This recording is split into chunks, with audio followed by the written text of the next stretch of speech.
Om Sahana Vavatu Sahanau Bhunaktu Sahaviryam Karavavahai Tejasvinavaditamastu Mavid Vishavahai. Om Shanti Shanti Shanti.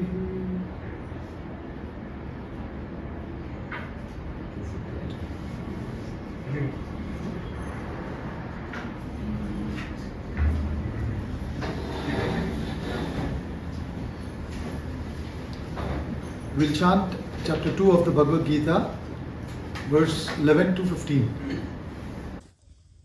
Shri Bhagavanuvacha Ashocyanan Vasochastvam Prajnavadhamsha Bhashase Gatasumscha Nanushocanti Panditaha Natvevaham Jatunasam Natvam Neme Janadhipaha Nachaiva na bhavishyamaha Sarve vayamatah param Dehinosmin yatha dehe Kaumaram yauvanam jara Tata dehantara praptihi Dhirastatra namuyati Matra sparshastu kaunteya Shitoshna sukha dukkadaha Agamapayino nityaha Tam stitikshasva bharata Yam hi navyathayantyete Purusham purusharshabha Samadukha sukham dhiram Somrutatvaya kalpate. We are studying this portion in the Bhagavad Gita from verse 11 to 30, which is the topic. The topic is called indestructibility of the embodied. So this portion, the discussion is on Atma, Anatma, Viveka. The distinction between Atma, the self, and Anatma, the non-self. Due to the ignorance of this nature of our true self, we are lost in this bondage, samsara. Arjuna has fallen because of that. All of us are stuck, attached in our work and going through all the sufferings because of this ignorance. And the ignorance of our true nature causes all this. So to rise above that, we need to gain the knowledge of the self and establish ourselves in that. So he explains that the wise people do not grieve. Why they don't grieve? Because they have the knowledge of the self. The self is that which always is. Right? Never indeed was I not, nor you, nor these rulers of men. The I continues to exist. The pure consciousness, the Atma, always exists. It is never come into existence when the body is born, nor does it die or doesn't continue to exist thereafter because the body is dead and gone. It has got nothing to do with that. It always exists. So when the pure consciousness reflects, when it reflects through the body mind intellect, then the reflected consciousness, the individual, comes into existence. The individual is what? Having lot of vasanas. So according to the vasanas, the individual goes from one experience to another. So when the individual dies, the subtle body along with the causal body, that is vasanas, moves from one gross body to another. Just like the embodied goes through childhood, old age, childhood, youth and old age. It goes into another embodiment, another body exists. So when you see it from the reflected consciousness point of view, there is no loss because it's continuing. When you see it from the pure consciousness point of view, there is no loss. So due to ignorance, you are suffering. You know, one story they give commonly in Vedantic circles is that the Sishyas were going towards their ashram and they had to cross a small river, So they were crossing it, and after they crossed and reached the ashram, they thought, there were 10 of them, so they thought one fellow is missing. And they were counting. And the fellow who was counting, leaving himself, he was counting. So he always used to count 1, 2, 3, 4, 5, 6, 7, 8, 9. And then he has left himself to count. So he sits and cries. So the other fellow comes, he does the same thing. The Guru understands this. They are all sitting and crying, thinking that the 10th fellow is lost. But they have forgotten to count themselves. So he says, you go and stand there, I'll count. So then when he counts, he says 1, 2, 3, 4, 5, 6, 7, 8, 9. You are the 10th fellow whom you thought is lost. So similarly, we due to ignorance, we attach and then we are suffering.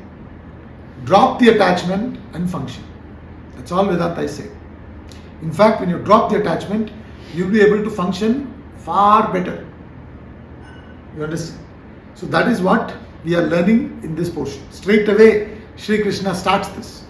Because he has a lot of skill. Arjuna has got fantastic skill, a lot of experience. But if all that, if you want to categorize it as intelligence, if it has to be used in the context of the war, he has to be objective. You understand? That is the knowledge Bhagavad Gita provides. It says now, once you gain this, you will become calm. Then your intelligence will be functioning in the context. You will be able to put to use your intelligence, your skill, everything. Otherwise you cannot. So therefore, he says, you must understand this. And when you are functioning in this body, your senses will contact the world. And when you contact the world, you will go through pairs of opposites. You understand? There will be pleasure and pain, joy and sorrow, honor, dishonor, censure, praise. These pairs of opposites you will go through as long as you exist in this body. Even Sri Krishna, who is considered to be the avatar of Lord Narayana, during his time, there were people like Shishupala who was constantly abusing him. You understand? Constantly abusing him. So, you will have people who will like you, who will not like you. So, they will abuse you, they will praise you, all this will happen. Even during Lord Buddha's time, there were people abusing Lord Buddha. While there were people following him, there were people abusing him also. So, as long as the consciousness is expressing through this body-mind intellect and the reflected consciousness is going through these experiences, there will be the pairs of opposites. You must learn to put up with inconvenience cheerfully.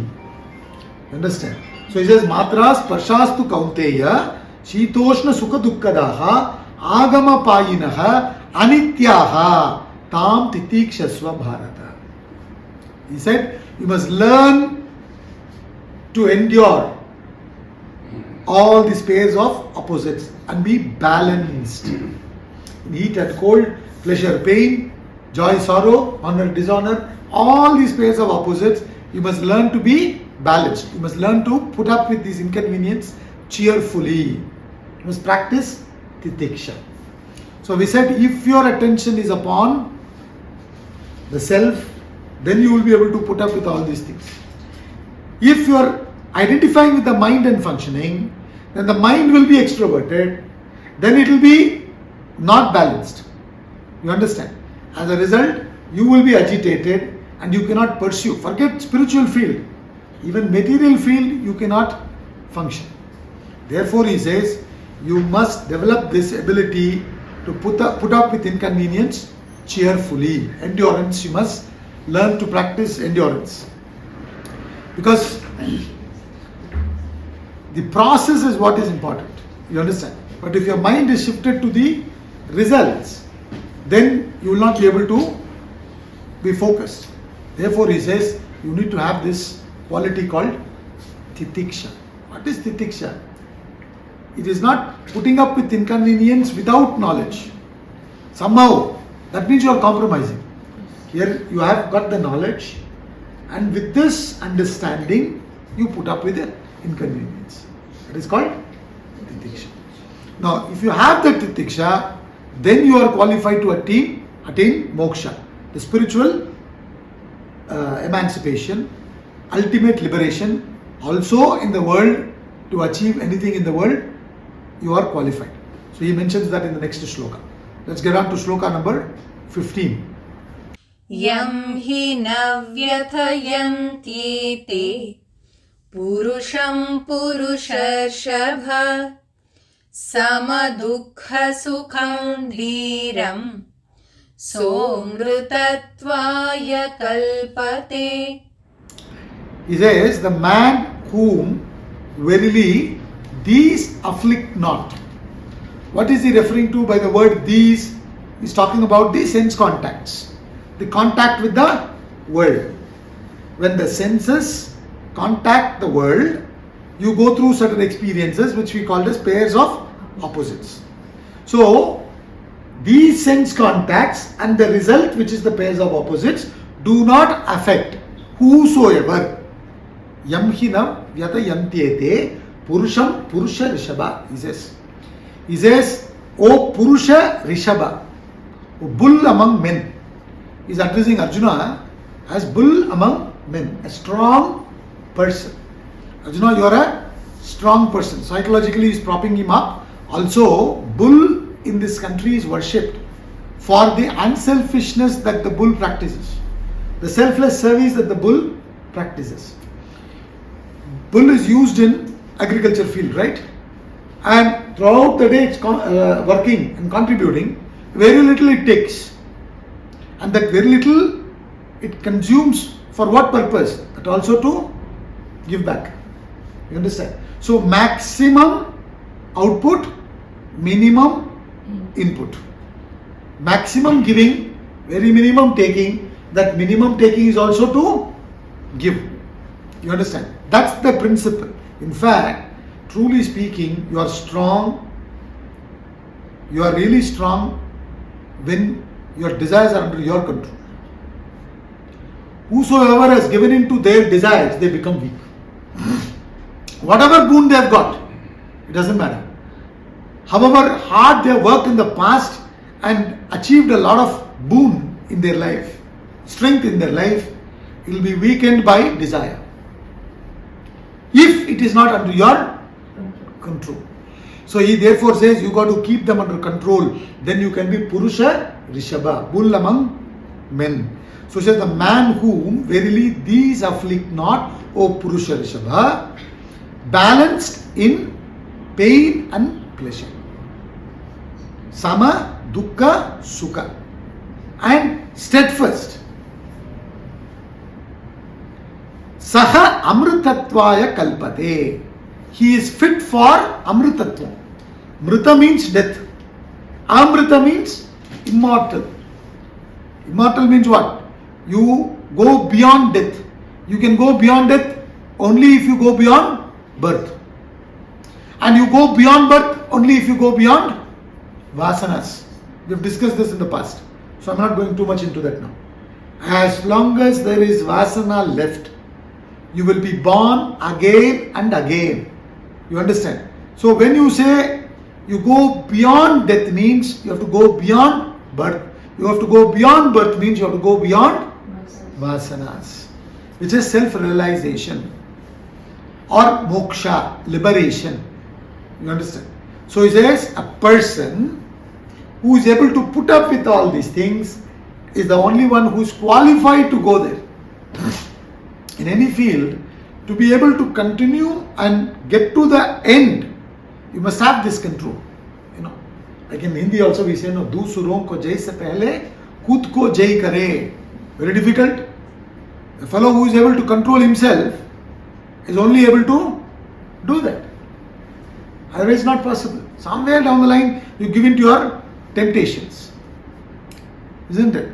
Therefore, he says, a person who is able to do this. Who can do this? We already discussed this in the previous shloka also. If you go with your senses, because the mind's nature is to be extroverted, right? And therefore, it will be looking for the fulfillment of the desires. So you will be running towards the world, and as you fulfill, the mind will crave for more and more and more.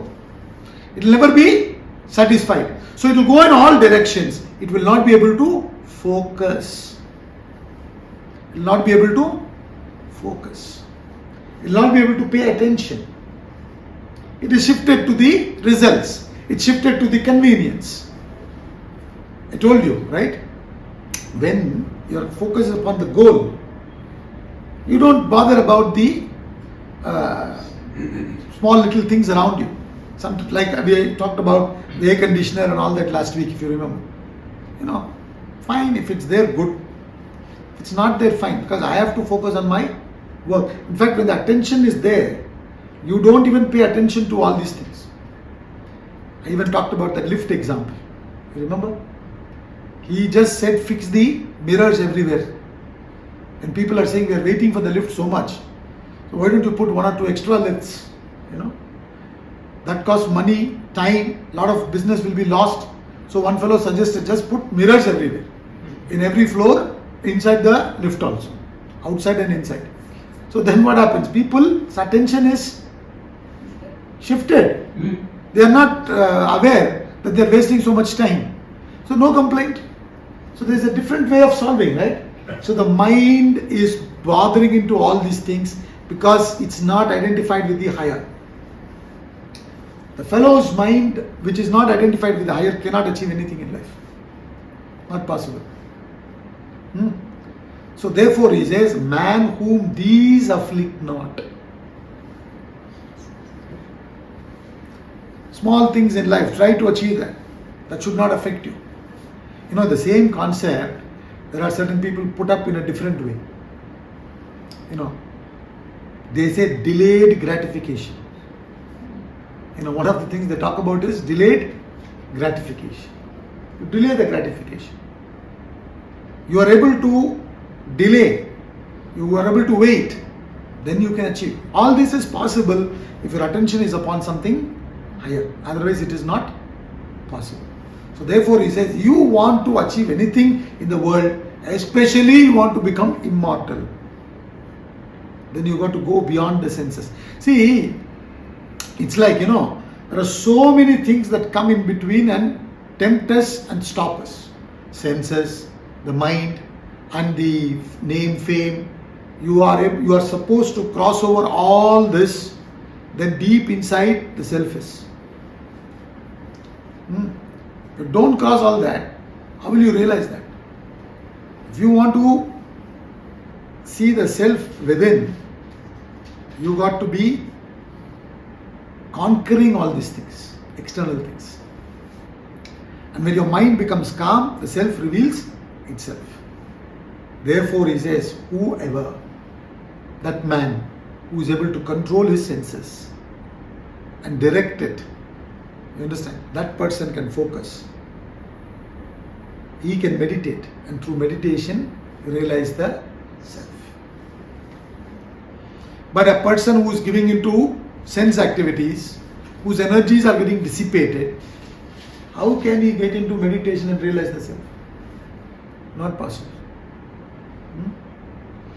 1 hour in the class, are we able to sit and focus? In fact, it is sometimes easier to be in the class compared to reading a book. When you're reading a book, you need to be more focused. Your mind has gone here and there, you'll be, turning the pages, but things has not gone in. So the more and more you develop the ability to focus. See, meditation is concentrated concentration. A lot of people who lack basic concentration wants to directly get into meditation and force their mind, which is detrimental for themselves. Temporarily it may work, but in the long run it destroys you because you're constantly forcing. At home also children, Papa is coming back from meditation. Everybody pretends as if they're studying or they're sleeping because Papa will be so frustrated, angry because he's suppressed the mind. Suppressing the mind is not meditation. It is concentrated concentration. Even in Patanjali Yoga Sutra, he talks about the 8 steps, no? Ashtanga Yoga. Yama, Niyama. Yama, Niyama means what? Yama means what? Control. Lord Yama, when you say, he makes sure that whoever has to go, sends them, so that the rest of the people can live here. And he controls everything and manages. So it's called Yama. You understand? So Yama means you are withdrawing yourself from what you are not supposed to do. Niyam means you bring yourself to do what you are supposed to do. Yama, Niyama. Very loosely it is put as don'ts and do's, do's and don'ts. But do's and don'ts not somebody else determine. Your goal determines. What you can do, what you should not do, your goal determines. Isn't it? Not somebody sitting outside determines that. So Yama, Niyama. Then Asana. You are able to sit down. Otherwise mind is running here and there. Then you do Pranayama, control of the pranas. After taking care of the body, you get on to the pranas. Then Pratyahara. The senses and everything control. Then comes Dharana, concentration. Right? Then comes Dhyana. So Yama, Niyama, Asana, Pranayama, Pratyahara, Dharana, concentration. Then comes Dhyana, meditation. Then comes Samadhi. That's what he's also saying here. Without having any sense control, people are trying to directly close their eyes, sit and immediately get connected to the self. World may think the fellow is connected to the self, but he knows very well what he is connected to. You understand? So therefore he says, a person who is able to be balanced in both pleasure and pain, who is able to deal with these senses, direct them, that person alone can get back to yourself. Because the moment you give in to your senses and your desires, what does it do? It creates a lot of vritti in your head. Lot of thoughts, lot of agitations, desires multiply. And when there is too much of sound, you don't hear that. See, for example, now also I am talking. Now you are not listening to the sound that is coming from the air conditioner. When I keep quiet, you are able to hear the sound that the air conditioner is making.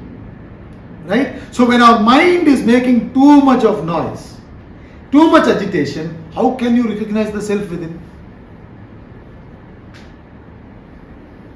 You have to become quiet.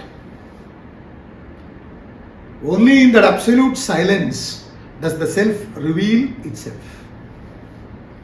So it becomes extremely important, therefore, to deal with your senses and mind before you can get into the self. And when you deal with your senses and mind and you apply that mind and senses in the world, you will achieve material success.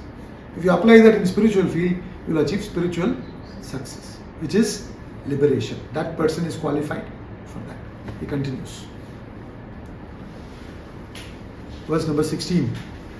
नासतो विद्यते भावः न भावो विद्यते सतः उभयोरपि दृष्टोऽन्तः त्वनयोस्तत्त्वदर्शिभिः.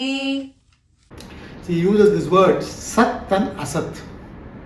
Sat means real. Asat means unreal. Right? Sat means real. Asat means unreal. So he says the unreal has no existence. Nasato vidyate bhavaha. Na bhavo vidyate sataha. The real never ceases to be. The unreal has no existence. The real never ceases to be. The truth about these indeed has been seen by the seers of the truth. Tattvadarshibihi. Tattva means essence. Tattvadashi means the seers of the truth, seers of the essence, seers of the reality, those who are established in the truth, men of realization, those who have realized the self. So he says they know about this. Means they have understood Atma, Anatma, Viveka, and they are established in Atma. So he says the unreal has no existence. What does it mean? That which is unreal never exists. And that which is real always exists. So when you say something is existing, means it should have existed in the past, it should exist now in the present, it should continue to exist in future. But if something is not existing always, you cannot say it is real. You understand? Now, can you call it unreal? You cannot call it unreal because it's existing now. Okay. At this moment, from your point of view, now it is existing. But when you put it to the test of reality, you understand that it does not exist always. So you cannot call it real. But can you call it unreal? You cannot call it unreal. Then can the unreal and real coexist? Partly real, partly unreal. No, such a thing doesn't exist. So what he wants to say is, in the book also Swamiji gives this example of this horns of a man. Horns of a man is unreal. Never exists. Isn't it? Certain animals have horns. But man, human being doesn't have horns. So you say horns of a man is unreal. Never exists. Like that you cannot say about this world that you are in. I told you Bhagavad Gita analyzes the world. And Bhagavad Gita analyzes the individual, the self. Then through this analysis it establishes the underlying reality, the pure consciousness in the individual and in the world, and equates them and says the consciousness that is the substratum of the individual and the consciousness that is the substratum of the world is one and the same. Tat Tvam Asi. That the what? That's how it proceeds. So now, when you analyze the world that you are experiencing now, what we call as waking state. See, every human being goes through 3 states of consciousness. Waking state of consciousness, dream state of consciousness, and deep sleep state of consciousness. Now we are all in the waking state of consciousness. Right? We are experiencing the waking world. Right? It is real for me now. It is existing for me now. Correct? It is real for me now. It is existing for me now. And therefore, I take the sukha, dukkha, honor, dishonor, everything as real and suffer. So Vedanta says, listen, you are seeing it doesn't mean it is real. For example, we say in science, we say some of the stars that you are seeing, while you are seeing now, it may not exist. Because it takes so much time for the light to reach you, right? So what happens? By the time you register and say, yes, I'm seeing the star, maybe that star is not existing. But you are seeing. You are seeing. Your senses are seeing, registering it. But it is not there. Correct or not? Similarly, your senses are now seeing this world. And you are taking it as real. And you are attaching all the importance to it. Look at him, sir. How he is talking to me. He is my son. He is supposed to talk to me respectfully. But he is talking like this. And it affects me. We are affected. Right? Because we are giving so much of reality to this world.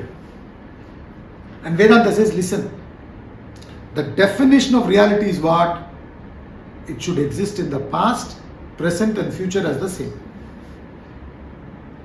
Then, when you move from the waking state and go to the dream state.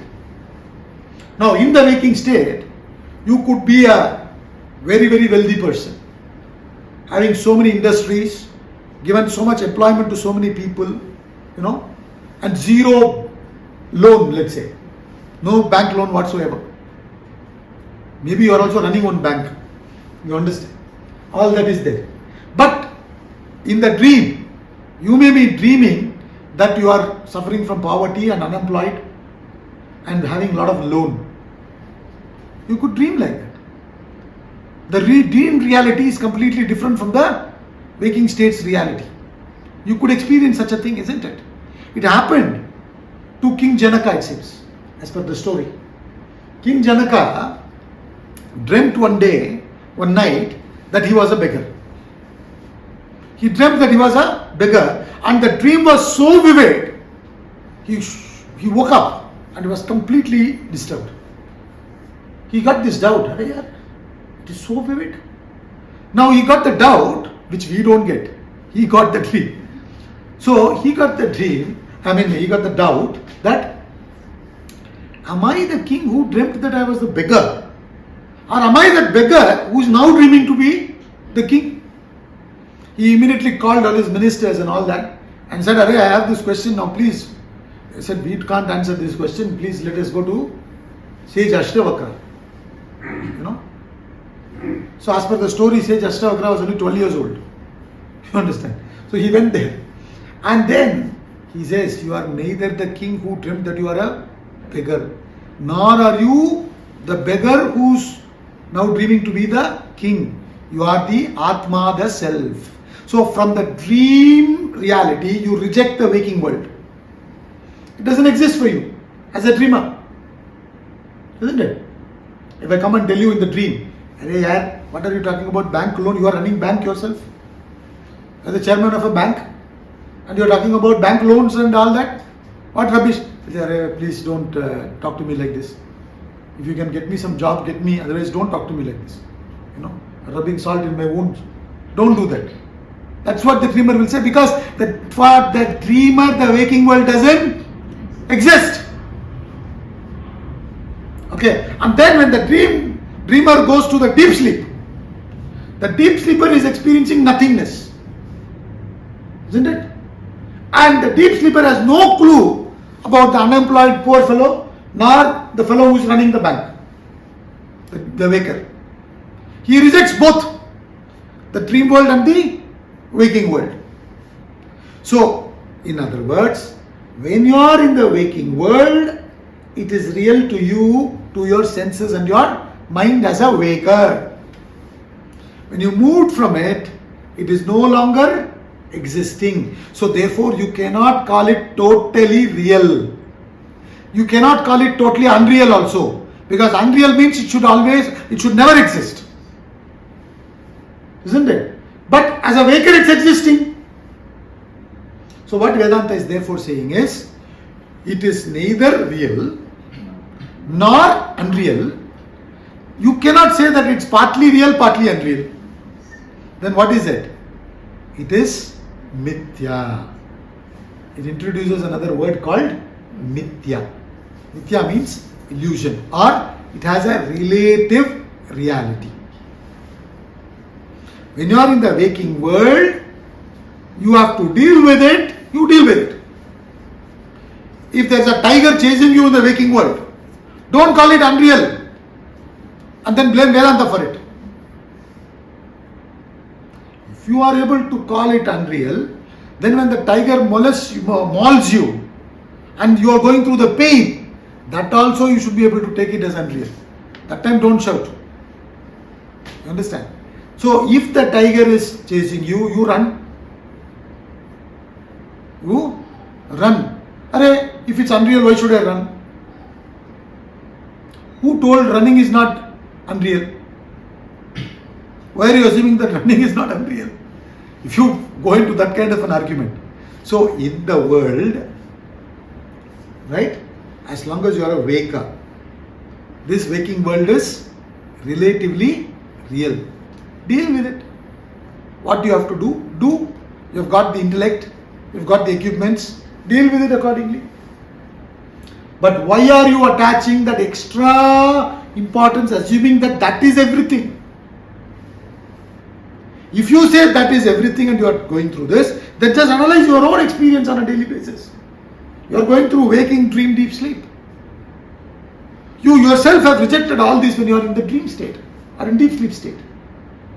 Only when you come as the waker, now so much importance is attached to it. So you start seeing yourself differently now.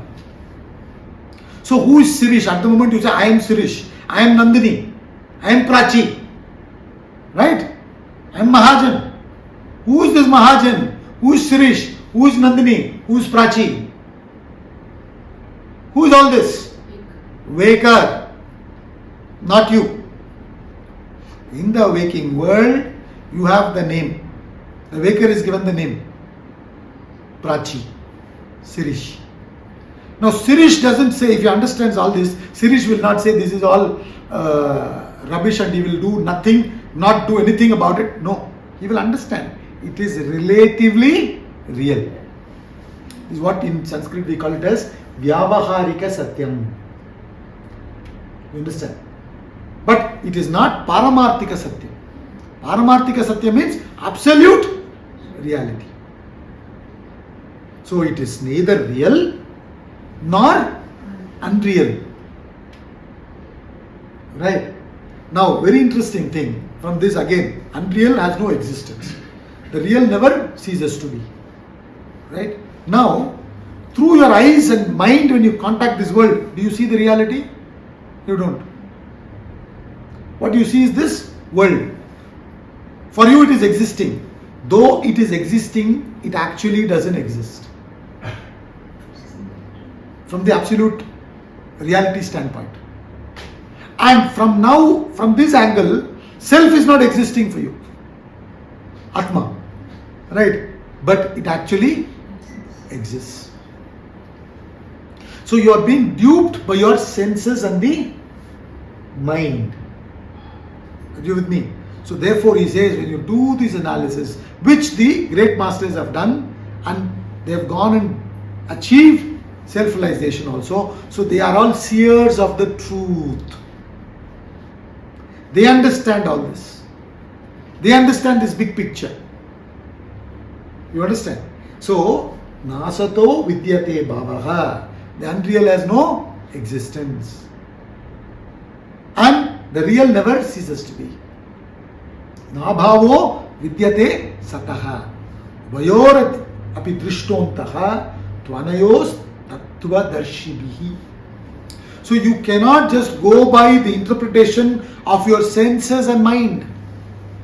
Swami Ramtita asks in his lecture, when you say this world is real, on what proof are you saying that this world is real? On the proof of your senses only. Isn't it? What are the senses made up of? 5 elements. What is the world made up of? 5 elements. So 5 elements, saying 5 elements is real. And you accepted that to be real. One argument he puts forth. So therefore, what is so obvious to you and to everybody, you have to be very, very careful. And it is very difficult in the areas where it is obvious, we never question. And when you question, others will also say, pagal ho gaya kya? It's very simple. It's obvious. इसको क्या हो गया भाई? You understand? इसमें क्या है? Supposing you start discussing this. Do you think this world is real? You'll say, अरे यार, please be careful. You'll end up in a asylum, or you might have to go to a counseling. Go for a counseling. Because it's so obvious. Anybody can see it. You just, open your eyes. So the world that you call as real today is the interpretation of your senses. A person who's lost the eyesight, 1/5 of the world is gone. Isn't it? The person who's lost the hearing ability, 1/5 of the world is gone. Supposing a person cannot see and hearing ability is gone, 2/5 of the world is gone. So you are relying on the senses which are basically unreliable. So therefore he is saying you are not really scrutinizing, contacting it after analysis. Therefore you are just rushing. In fact, you don't have time. Senses see, develops desire, run. Because if you don't run, you won't achieve all that. And at some point in life, you say, after achieving all this, kya hua? So why did I not stop and question? You understand? Therefore he says, the unreal has no existence. The real never ceases to be. It is always there, whether you recognize it or not. We are so much preoccupied, we don't recognize it. You know, sometimes you are so preoccupied with something, there could have been somebody coming inside the house and going out. You never resisted them. You understand? You say, Arey, you came. Yeah, I was there. I was sitting next to you only, but you are lost somewhere. So like that, our attention is all somewhere else.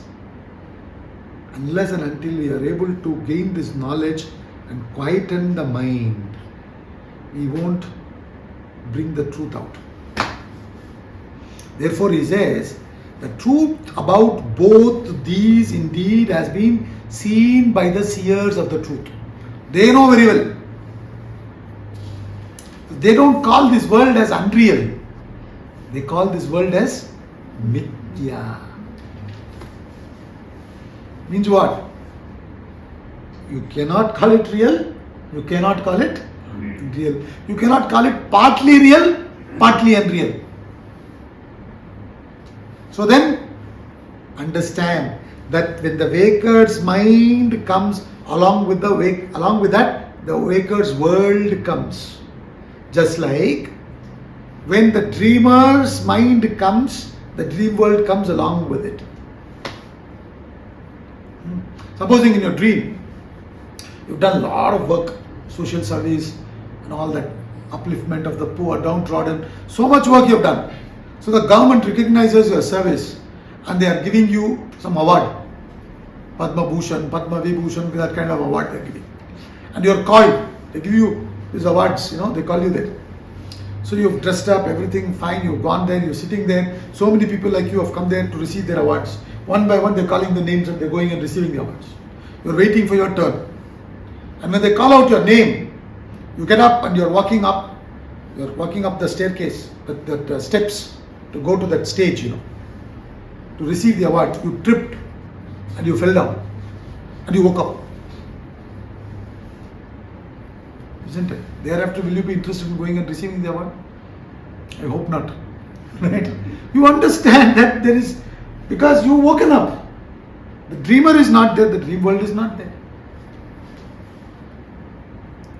So, in Vedanta, when we ask, when did this world come into existence, begin?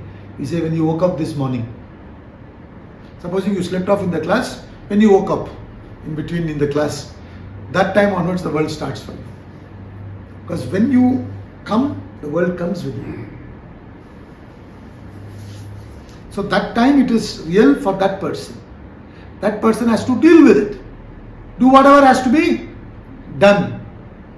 You understand?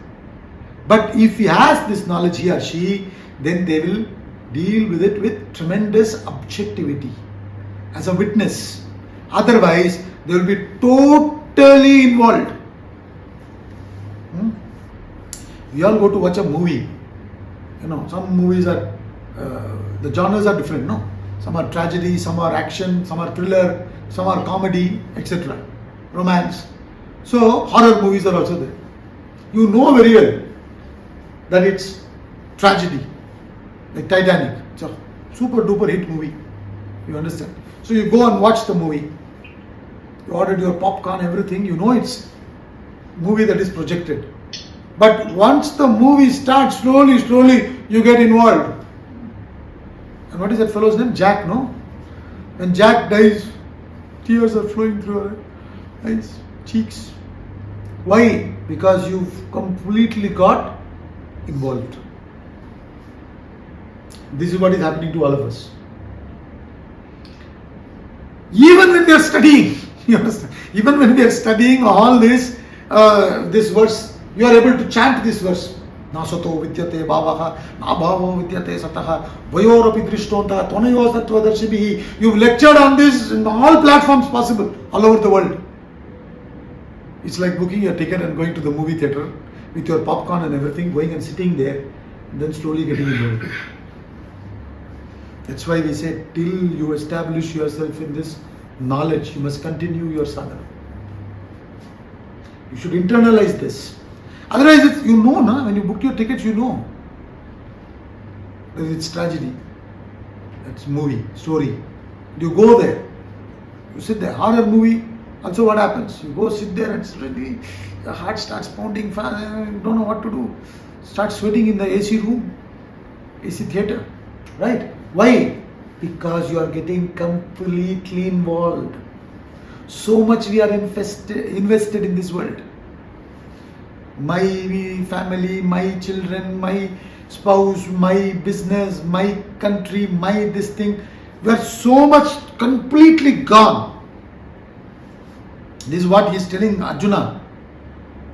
What are you talking, man? My family, my this thing, I will not fight. You know? So if you know this truth, will you be giving so much of exaggerated attachment to it?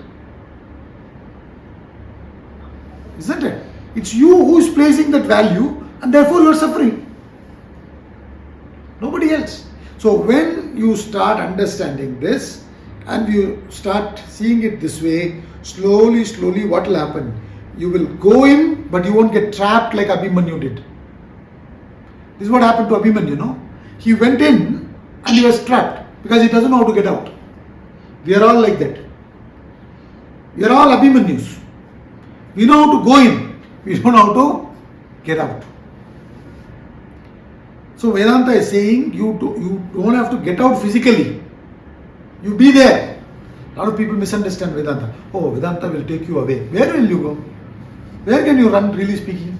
You cannot run away anywhere. Even if you run away to the Himalayas, as your car is going up the hills, the windy roads, there will be advertisement. Wheels made for each other.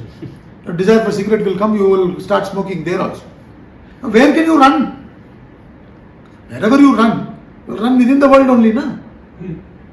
So is Vedanta talking about running away? It's not talking about running away. It's talking about standing and understanding. Then dealing with it. Right? So that is why this verse is a very important shloka, oft-quoted shloka. And you may find, what is this here? For every shloka, this fellow is saying the same thing. It's a very interesting portion of the Gita. Second chapter.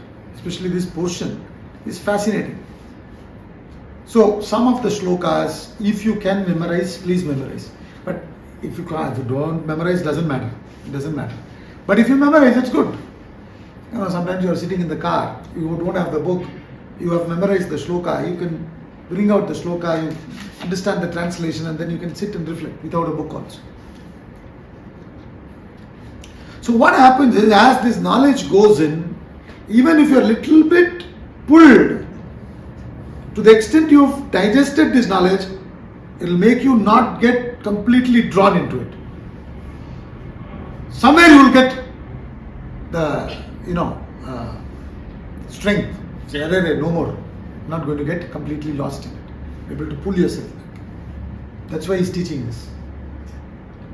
So, Vedanta never says this world is unreal. When it says it's unreal from the absolute point of view.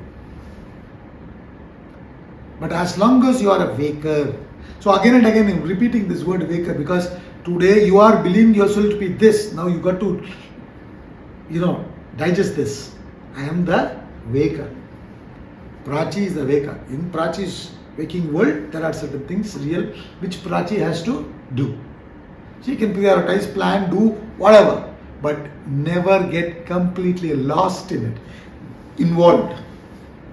Sometimes we are invited to give a talk in these Rotary clubs. Mostly these Rotary clubs, they give you talk, they'll say 20 minutes only. isn't it? The bell and all they have. Many times people cross the 20 minutes. Cross the 20 minutes in the sense that first 20 minutes, probably they are saying, I don't know, you have invited me with so much confidence in me, which I myself lack in me, because I don't know whether I am qualified to talk. इसी में आप उनका 20 minute चले गए. You understand? Then they ring the bell 2-3 times because you got involved. While one aspect of your personality is acting in the world, you should also be objective. And that is possible only when this knowledge goes and seeps into you, digests. Then you won't attach that exaggerated value to this world. You understand? It's a relative reality. Vyavaharika Satyam. Vyavahara means practical. From that level it is Satyam. But it is ultimately Mithya. Ultimately it is Mithya. Every night when I am going to sleep, this world doesn't exist for me. When I get back, again it's there as a wake up. Right? Even the one dream, you compare one dream with one full waking life. Then you will understand. When you come out of the dream, that dream is having no pith or substance. So when you are in it, that much only you give it importance. So that is all he is saying. The truth about both these indeed has been seen by the seers of the truth, and they retain this vision 24/7, 365 days. They retain this vision 24/7, 365 days. Thereafter, they never get involved. They keep moving from one experience to another, to another, to another. So therefore, nothing makes them grieve. You come back to that sloka. First he started. What did he say? Wise people do not grieve. Why they don't have grief? Because they understand this totally. When they understand this totally from this angle, where is the reason for them to grieve? All this grief is due to your ignorance, due to lack of this knowledge. Or you probably studied in the Gita class, but you didn't do proper reflection every day, therefore you forgot about it. You understand? When you are in the world, you forgot. Completely lost. It happens, no? Once, see, all this is there between 11 and 12 in the morning, Sundays. The moment we go, this evening you will be watching IPL matches. Whichever team you are supporting, you'll be frothing and fuming. Why this fellow did this, idiot. You get completely involved.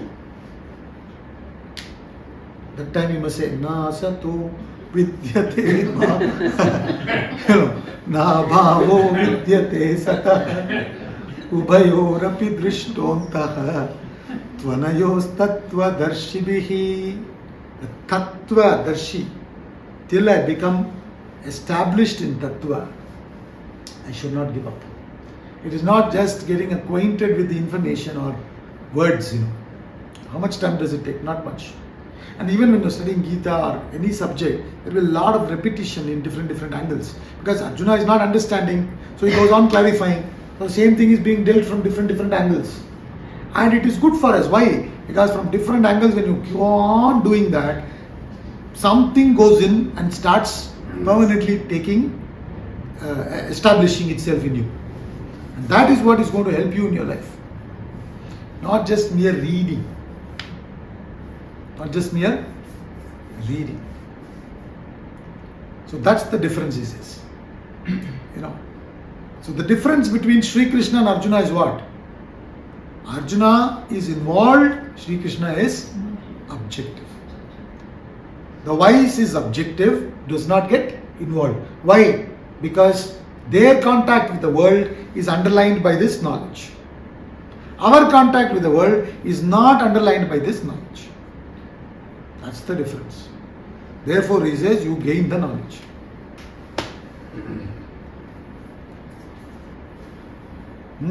So you should be clear about what is Sat, what is Asat. Just because something is available to your senses doesn't mean it is real.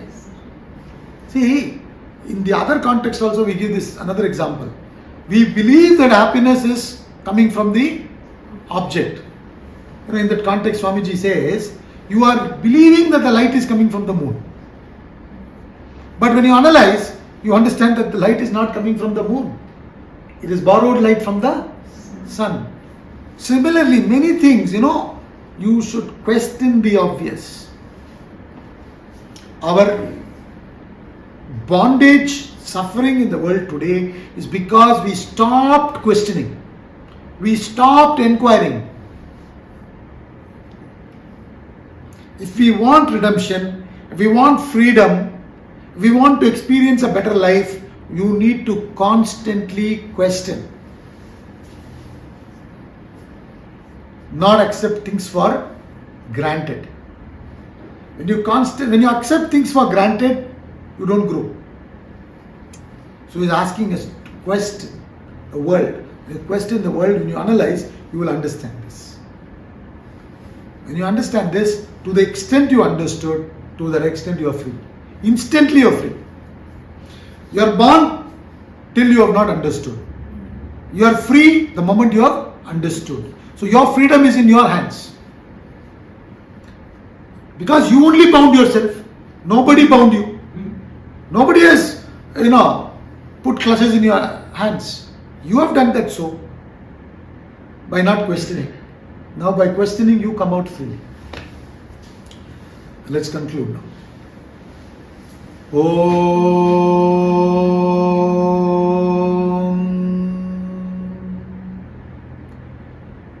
Om Purnamada Purnamidam Purnat Purnamudachyate Purnasya Purnamadhaya Purnameva Vashishyate. Om Shanti Shanti Shanti.